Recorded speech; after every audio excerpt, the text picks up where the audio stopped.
नमस्कार दोस्तों, एक बार फिर से स्वागत है आपका हमारे चैनल में, जहां आज हम एक्सप्लेन करने वाले हैं भक्षक मूवी को। तो वीडियो को शुरू करते हैं।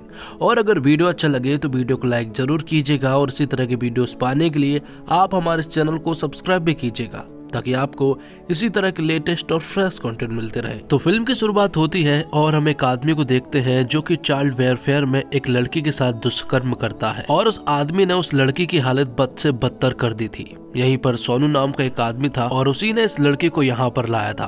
अब क्योंकि उस लड़की की हालत बहुत ज्यादा खराब हो चुकी थी, इसलिए वो उसे जान से मार देते हैं, जिसके बाद वो उसे मरघटे पर ले जाते हैं और बॉडी को जलाने वाले आदमी से कहते हैं कि वो बंसी साहू के आदमी है। अगर ये बात किसी को भी मालूम चली तो सोच लेना। जिसके बाद वो आदमी चुपचाप यहाँ पर उस बॉडी को जला देता है। अब अगले सीन में हम रात के समय में वैशाली को देख पाते हैं, जो कि एक पत्रकार है। उसके पास गुप्ता जी का कॉल आता है और गुप्ता जी आधी रात को वैशाली को ब्रिज के नीचे बुलाता है। दरअसल गुप्ता जो है वो वैशाली को कुछ इन्फॉर्मेशन देना चाहता है। गुप्ता यहाँ पर वैशाली को मुनावरपुर की एक फाइल देता है और कहता है, मुनावरपुर के बालिका सेवा गृह में लड़कियों के साथ दुष्कर्म हो रहे हैं और उन्हें मारा भी जा रहा है। ये फाइल 3 महीने पहले की बनी हुई है, लेकिन अभी तक किसी ने भी इस पर एक्शन नहीं लिया है। जब वैशाली इस फाइल को रीड करती है तो उसे समझ आता है कि आखिर बात क्या है। मुनावरपुर की लड़कियों के साथ दुष्कर्म हो रहा है और ये बात किसी को भी नहीं मालूम। तो वैशाली अपने कोशिश न्यूज चैनल के जरिए सभी को इसके बारे में बताती है, कैमरामैन भास्कर के साथ। अब आगे वैशाली के घर पर उसके पति को दिखाया जाता है। उन दोनों की शादी को 6 साल हो चुके हैं, लेकिन अभी तक बच्चा नहीं हुआ है और घर वाले चाह रहे हैं कि वो ये नौकरी छोड़ दे और बच्चा करके अपनी जिम्मेदारियां संभाले, लेकिन वैशाली ऐसा बिल्कुल भी नहीं चाहती है। अब वैशाली भास्कर के साथ मिलकर मुनावरपुर के चाइल्ड वेलफेयर जाती है,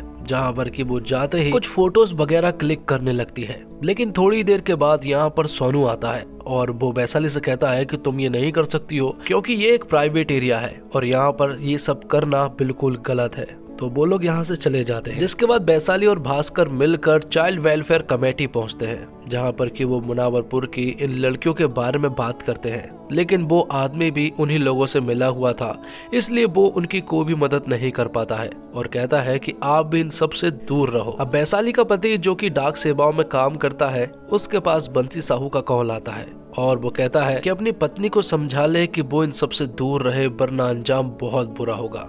जैसे ही वैशाली अपने घर पहुंचती है तो वैशाली का हस्बैंड उसे बहुत चिल्लाता है और कहता है कि आज के आज ही वो इस रिपोर्ट के ऊपर काम करना बंद कर दे, लेकिन वैशाली उसकी एक नहीं सुनती है। अब अगले दिन वैशाली के ऑफिस में फिर से गुप्ता आता है और गुप्ता यहाँ पर वैशाली को बताता है कि बंसी साहू कोई छोटी मोटी चीज नहीं है, वो बहुत ही ज्यादा पावरफुल आदमी है और उसकी बहुत ही बड़े बड़े लोगों तक पहुंच है, यहाँ तक कि सीएम साहब तक बंसी की पहुंच है। अब वैशाली और भास्कर मिलकर कुछ आजू बाजू की चाइल्ड वेलफेयर जाते हैं, जहाँ पर कि वो मुनावरपुर की कुछ लड़कियों के बारे में पता करने की कोशिश करते हैं, लेकिन उन्हें कुछ भी मालूम नहीं चलता है। जिसके बाद वो डायरेक्ट जाते हैं बंसी साहू से मिलने के लिए। बंसी साहू से जैसे ही वो लोग मुलाकात करते हैं तो उन्हें ये बात तो मालूम चल जाती है कि बंसी साहू जो है वो सीधा इंसान नहीं है, वो बहुत ही टेढ़ा आदमी है और वो बहुत सारे उल्टे सीधे काम करता है। जाने अनजाने में वो उन्हें धमकी भी दे रहा था। अब रात को वैशाली जब अपने घर पर लेट पहुंचती है तो उसका पति उसे बहुत चिल्लाता है और कहता है कि उसे नौकरी छोड़ देनी चाहिए। जिसके बाद उन दोनों के बीच में फिर से झगड़ा होता है, क्योंकि वैशाली इस रिपोर्ट को लेकर बहुत ज्यादा सीरियस है। जिसके बाद वो फिर से कुछ और चाइल्ड वेलफेयर जाते हैं, जहां पर कि वो फिर से मुनावरपुर की कुछ लड़कियों के बारे में पता करने की कोशिश करते हैं, लेकिन उन्हें यहाँ पर कोई लड़की तो नहीं मिलती है। लेकिन मुनावरपुर की चाइल्ड वेलफेयर में एक काम करने वाली लड़की के बारे में उन्हें मालूम चलता है, जिसका नाम सुधा है, जो कि वहां पर खाना बनाया करती थी। लेकिन जब वैशाली उससे कुछ सवाल पूछती है तो वो जवाब में कहती है कि उसे कुछ भी नहीं मालूम है, लेकिन वो बहुत ही डरी हुई थी, इसलिए वो वैशाली को सब कुछ बताने लगती है। वो बताती है कि उस समय मुझे पैसों की बहुत जरूरत थी, इसलिए मैं मुनावरपुर के चाइल्ड वेलफेयर में काम करने के लिए चली गई, जहाँ पर कि मुझे खाना बनाने का काम करना था। वहाँ पर उसकी मुलाकात बेबी रानी से होती है, जो कि यहाँ की सारी लड़कियों को संभालती है। जैसे ही वो उस कमरे में जाती है जहाँ पर की सारी लड़की रुकी हुई है, वो देखकर हैरान थी कि एक छोटे से कमरे में इतनी सारी लड़कियां हैं और उन सबके चेहरे जो थे वो पूरी तरह से मायूस थे। अब वो अपने काम में लग जाती है, खाना बनाने का सब कुछ काम करती है। थोड़ी देर के बाद यहाँ पर एक लड़की आती है और वो सुधा से कहती है कि जितने जल्दी हो सके तुम यहाँ से चली जाओ, वरना तुम्हारी लाश यहाँ से जाएगी। थोड़ी देर में यहाँ पर बेबी रानी आ जाती है और वो उस लड़की को बुरी तरह से मार के यहाँ से भगा देती है। और बेबी रानी सुधा से कहती है कि तुम सिर्फ मेरी बात सुन लो। रात को सुधा की अचानक नींद खुलती है और कुछ आवाज बाहर से आ रही थी, इसलिए जब वो बाहर जाकर चेक करती है तो वो देखती है कि कुछ आदमी जो है वो लड़कियों को अपने कंधे पर उठाकर ले जा रहे हैं। तो सुधा उनका पीछा करते हुए बाहर तक जाती है और वो देखती है कि वो लोग एक कार में कुछ लड़कियों को लाश को रख रहे हैं। ये देखकर तो वो पूरी तरह से हैरान रह गई थी। जिसके बाद जब वो उन लड़कियों के कमरे में झांकती है तो वहां पर बेबी रानी जो है वो लड़कियों के साथ दुष्कर्म कर रही थी। और फिर छत पर कुछ आवाज आती है और वो जब चेक करती है तो वहां पर चाइल्ड वेलफेयर कमेटी के अध्यक्ष भी किसी लड़की के साथ दुष्कर्म कर रहे थे। ये देखकर उसे बड़ा बुरा लगा। तभी एक लड़की उसे कमरे में खींचती है और वो वही लड़की थी। वो सुधा से कहती है कि मैंने तुमसे कहा था कि यहाँ से निकल जाओ, ये कोई मजाक नहीं है, या तो तुम यहाँ से जाओगी या फिर तुम्हारी लाश, इसलिए सही वक्त रहते हुए यहाँ से निकल जाओ। अगले दिन उसकी मुलाकात होती है बंसी साहू से। ये पूरी चाइल्ड वेलफेयर सोसाइटी को बंसी साहू ही चलाता है और सुधा को यहाँ पर रहते हुए समझ में आ चुका था कि ये जगह बहुत ही ज़्यादा खराब है। रात को एक पार्टी के दौरान यहाँ पर सभी लोग एक दूसरे के साथ मस्ती कर रहे थे और कुछ लोग सुधा के साथ भी बदतमीजी करने लगते हैं। ये देखकर सुधा को बुरा लगता है और अब वो समझ चुकी है कि उसे यहाँ पर नहीं रहना है, इसलिए वो अपना बोरिया बिस्तर उठाकर यहाँ पर सही मौका देखकर भाग निकलती है। अगर वो वहाँ से नहीं निकलती तो शायद आज वो यहाँ पर होते ही नहीं। तो सुधा ने ये सारी बातें वैशाली को बता दी थी। वैशाली जब ये सारी स्टोरी सुनती है तो उसे बड़ा बुरा लगता है। उसे समझ नहीं आ रहा था कि आखिरकार वो मुनावरपुर की लड़कियों को वहां से कैसे छोड़ा है। अब अगले दिन वैशाली के घर पर उसके नंद और नंदोई यहाँ पर आए हुए थे और वो लोग भी वैशाली से कहते हैं कि उन्हें ये काम छोड़ देना चाहिए और बच्चे कर कर उसे अपनी जिम्मेदारी निभाना चाहिए। लेकिन बदले में वैशाली उन्हें ही सुना देती है और कहती है कि तुम एक वकील हो और कब तक सर्टिफिकेट बनाने का काम करते रहोगे, तुम मेरे लिए एक PIL फाइल करो। वैशाली उन्हें बहुत कुछ सुना देती है और कहती है कि तुम एक छोटा काम करते हो और वो एक बहुत बड़ा काम करती है। अब अगले दिन सोनू जो है वो बंसी के पास पहुंचता है और उससे कहता है कि किसी ने हमारे खिलाफ PIL फाइल कर दी है। ये सुनकर यहाँ पर बंसी को बड़ा झटका लगा था। वो तुरंत ही अपने मंत्री के पास पहुंचता है और कहता है कि किसी ने हमारे खिलाफ PIL फाइल कर दी है और अगर ऐसा होता है तो मैं नहीं बल्कि सभी लोग फंसेंगे, इसलिए अच्छा यही होगा कि इस केस को यहीं पर रफा दफा कर दो और जो लोग भी इसके पीछे हैं उसे यहाँ से हटा दो। अब PIL किसने फाइल की है ये तो नहीं मालूम है, इसलिए बंसी सोनू से कहता है कि वो इसके बारे में पता करे और सोनू ने इसके बारे में यहाँ तक कि पता कर लिया था।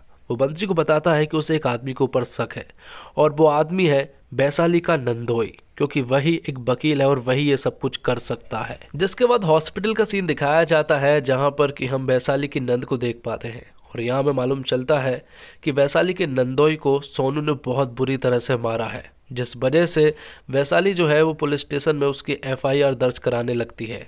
लेकिन यहाँ पर पुलिस वाले जो हैं वो वैशाली की FIR दर्ज नहीं करते हैं और कहते हैं कि वो FIR तो दर्ज कर लेंगे लेकिन वो नाम नहीं डालेंगे, क्योंकि पुलिस वालों को भी बहुत अच्छे से मालूम है कि वैशाली किसके खिलाफ FIR दर्ज करने का बोल रही है। जिसके बाद वैशाली पुलिस स्टेशन में अपने नंदोई से मिलती है, जहाँ पर कि उसके नंदोई जो है वो वैशाली को बुरी तरह से सुना देते हैं और कहते हैं कि उन्होंने तो PIL फाइल की भी नहीं थी, जिसके बाद भी उन्होंने मुझे मारा। तब वो वैशाली को बहुत ज़्यादा उल्टा सीधा सुना देते हैं, जिस वजह से वैशाली को बहुत बुरा लगता है और वो यहाँ से बाहर चली जाती है। बाहर उसका पति उसका इंतजार कर रहा था और वो यहाँ पर वैशाली को फुल सपोर्ट देता है, जो देखकर वैशाली को बहुत अच्छा लगा था। जिसके बाद वो यहीं पर अपने पति से एक वीडियो रिकॉर्ड करवाती है और उसमें सब कुछ बताती है कि सोनू ने क्या किया और पुलिस वाले उसकी FIR तक दर्ज नहीं कर रहे हैं। जिसके बाद वो लोग शहर की नई DSP जसमीत गौर से मिलने के लिए जाते हैं, जो कि बहुत ही ज्यादा ईमानदार है और वो वैशाली को पहले से ही जानती है क्योंकि उन्होंने उसकी पहले से ही वीडियो देख रखी है। तो वो फाइल जो है वो वैशाली उन्हें देती है।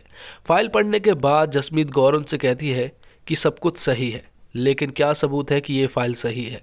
हम एक शक के मुद्दे पर किसी को भी अरेस्ट नहीं कर सकते हैं, हमें और कुछ भी सबूत चाहिए है। लेकिन सोनू ने तुम्हारे नंदोई पर हाथ उठाया है, इसलिए हम उसे अरेस्ट कर सकते हैं। इसलिए कुछ पुलिस वाले उसी वेलफेयर सोसाइटी में जाते हैं जहां पर कि वो सोनू को अरेस्ट करने वाले थे, लेकिन बंसी साहू उन कांस्टेबल को यहां से भगा देता है। जिसके बाद हम देखते हैं जसमीत गौर अपने कमिश्नर से मिलती है और उन्हें ये फाइल बताती है, लेकिन कमिश्नर उससे कहता है कि ये सिर्फ शक के तौर पर फाइल है, ये कोई ऑफिशियल फाइल नहीं है, जिस वजह से जसमीत कौर कुछ भी नहीं कर पाती है।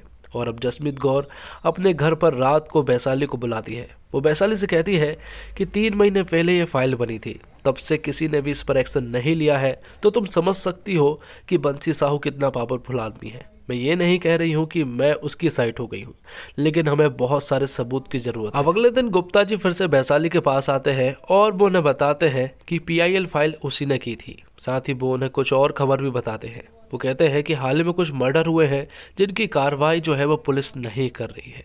जिसके बाद वो फिर से एक अपना वीडियो बनवाती है और इस बार वैशाली ने अपने वीडियो में बंसी साहू के बारे में खुलकर कहा था और सारी पोल खोल दी थी, जिसमें बताती है कि बंसी साहू क्या क्या कारनामे करता है और पुलिस उसका किस तरह से साथ देती है। अब ये बात बहुत ज्यादा फैल चुकी थी, इसलिए CM साहब का कॉल जो है वो मंत्री जी के पास आता है, जहाँ पर कि CM साहब जो है वो मंत्री जी से FIR दर्ज करने को कहते हैं। और अब क्योंकि CM ने कहा था, इसलिए उन्हें ऐसा करना ही पड़ता है। ये बात अब जसमीत कौर जो है वो वैशाली को बताती है, लेकिन वो वैशाली को ये भी बताती है कि ये जो FIR हुई है वो FIR चाइल्ड वेलफेयर कमेटी में जाएगी, मतलब कि इसमें हम कुछ भी नहीं कर पाएंगे क्योंकि वो लोग भी उन्हीं के साथ मिले हुए हैं। इसलिए हमें कुछ बड़े सबूत की ज़रूरत है और वो सबूत वैशाली को बहुत अच्छे से मालूम है कि कहाँ से आएगा। इसलिए वो पटना के चाइल्ड वेलफेयर में जाती है, जहाँ पर कि वो सुधा से मिलती है और कहती है कि अगर तुम हमारी मदद करो तो हम तुम्हारी जैसी और कई सारी लड़कियों की मदद कर पाएंगे जो कि मुनावरपुर की उन चाइल्ड वेलफेयर कमेटी में फंसी हुई है। तब यहाँ पर सुधा उसकी बात मान जाती है। तब सुधा का एक वीडियो बनता है, जिस वीडियो में सुधा ने सब कुछ बता दिया था मुनावरपुर की चाइल्ड वेलफेयर के बारे में कि वहाँ पर क्या क्या होता है। जिसके बाद अगले ही दिन जसमीत कौर जो है वो मुनावरपुर के चाइल्ड वेलफेयर में पहुंच जाती है। जैसे ही वो अंदर घुसती है तो वो देखती है कि एक छोटे से कमरे में बहुत सारी लड़कियां हैं जिनके साथ दुष्कर्म होते हैं। उन सारी लड़कियों की हालत जो है वो बहुत ही ज़्यादा ख़राब थी। सबसे पहले जसमीत कौर बेबी रानी को अरेस्ट करती है और इन सभी लड़कियों का अच्छे से ख्याल रख कर बाहर निकालती है। थोड़ी देर के बाद यहाँ पर बंसी साहू को भी अरेस्ट कर लिया जाता है। जैसे ही वो बाहर आता है तो वो यहाँ पर वैशाली को देखकर हंसने लगता है, क्योंकि उसे ऐसा बिल्कुल नहीं लग रहा था कि एक छोटी सी रिपोर्टर उसे इस तरह से अरेस्ट करवा देगी।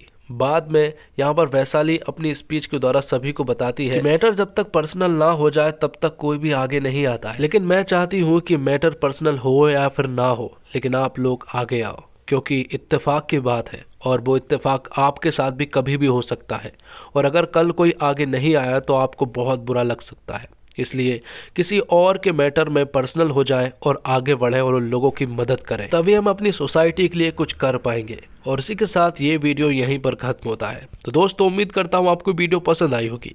वीडियो पसंद आई हो तो वीडियो को लाइक जरूर कीजिएगा और इसी तरह की वीडियोस पाने के लिए आप हमारे चैनल को सब्सक्राइब भी कीजिएगा, ताकि आपको इसी तरह के लेटेस्ट और फ्रेश कंटेंट मिलते रहे।